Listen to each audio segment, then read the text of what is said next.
Example 4. So we've been asked to evaluate this integral. That just means find the answer to this integral. And we just need to be a little bit careful because there's some indices need simplifying and sorting out.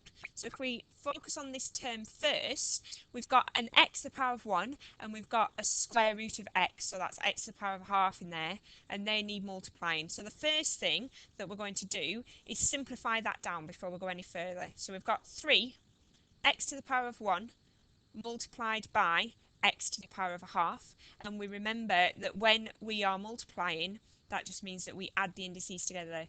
Remember, that's got the 1 in there, so we've got 3 x to the power of 3 over 2. So that's what that term becomes for the integral.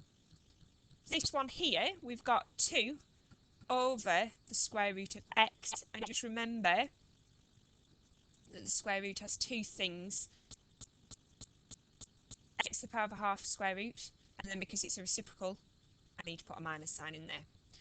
So we're integrating 2x to the minus half for the first term plus 3x to the power of 3 over 2, and we're doing that with respect to x, so I need to put my dx on the end.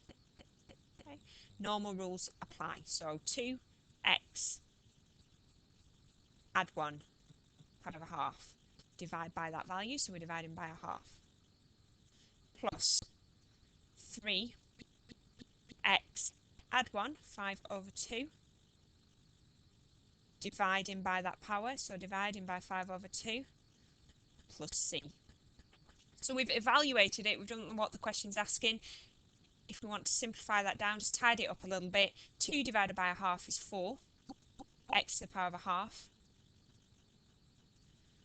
plus 3 divided by 5 over 2 is 6 over 5,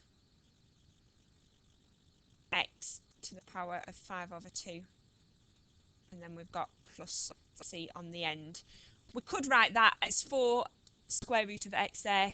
We could also put that term there, the x over 5, can be written as square root of x to the power of 5, the square root coming from the 2. So it comes from the denominator, and then the 5 just sits as the power. So we could write it like that if we wanted to.